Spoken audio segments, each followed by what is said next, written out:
riding for the doctor.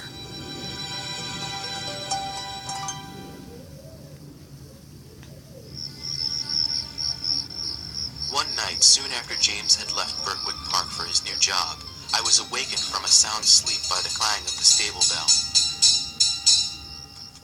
John came running in. His clothes were askew, as if he'd pulled them on very quickly. "Wake up, Beauty," he called. "You must go as fast as you can." Almost before I knew what was happening, he had my saddle and bridle on. Then he led me out and jogged me over toward the main house. The squire was standing in the doorway wrapped in a robe. "Ride for your life, John," he said in a hoarse, anxious voice. "Or rather, ride for your mistress's life. There's not a moment to lose.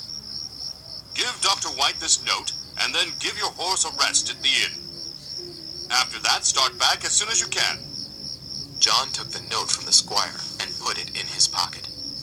"Yes, sir," he said. "We'll ride swiftly." He swung into the saddle, urging me into a trot as we passed through the gates. Once we were out on the road, he touched my side with his heel, asking me to canter. I was fully awake by now and feeling extra alert due to the unusual situation. It was a moonlit night and almost as bright as day. Everything looked and felt a little different than it did in the daytime. Still, I knew that John would take care of me, and so I wasn't afraid. Soon we came to a long, level stretch of road along the river. "Now, Beauty," John said. "do your best." He closed his legs against my side, and I understood instantly what he wanted. Stretching my legs, I burst into a gallop. For the next 2 miles, I ran as fast as I could. Even my racehorse ancestors couldn't have done any better. When we reached a bridge, John pulled me back to a trot and patted me. "Well done, Beauty," he said. "Good boy."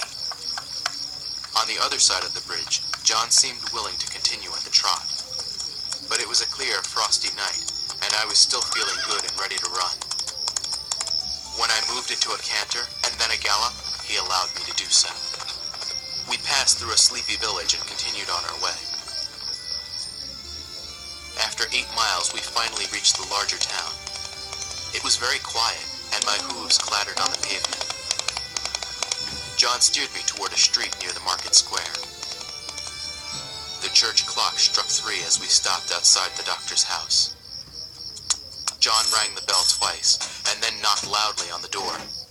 An upstairs window slid open. "What is it?" Dr. White called down, sounding sleepy. "Mrs. Gordon is very ill, sir," John called back. "The squire is afraid she'll die if you don't come right away."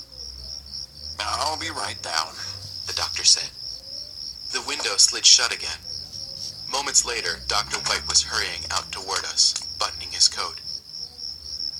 "There's just one problem," he told John. "My son had to go somewhere tonight and took my horse. Can I ride yours?" John gave me a worried look. "He came at a gallop almost the whole way, sir," he told the doctor. "I was going to let him rest before heading back. But I suppose the squire would want you to take him if there's no other choice." Soon the doctor was climbing into the saddle. I don't wish to say too much about our ride back to Birtwick Park. The doctor was heavier than John, and not as good a rider. For those reasons, the second 8 miles felt much longer than the first. But I did my very best, galloping as fast as I could for most of the way. When we came to a steep hill, Dr. White brought me down to a walk. "All right, boy," he said kindly, giving me a pat. "Take a breath here before we go on."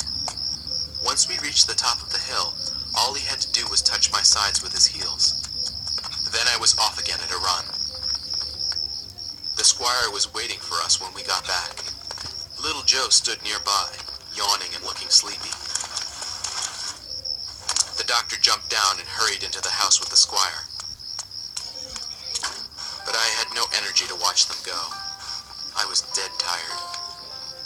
"Come on, Black Beauty," Little Joe said as he took me by the bridle. "John won't be back for a while since he has to walk the whole way home. But don't worry, I'll take good care of you."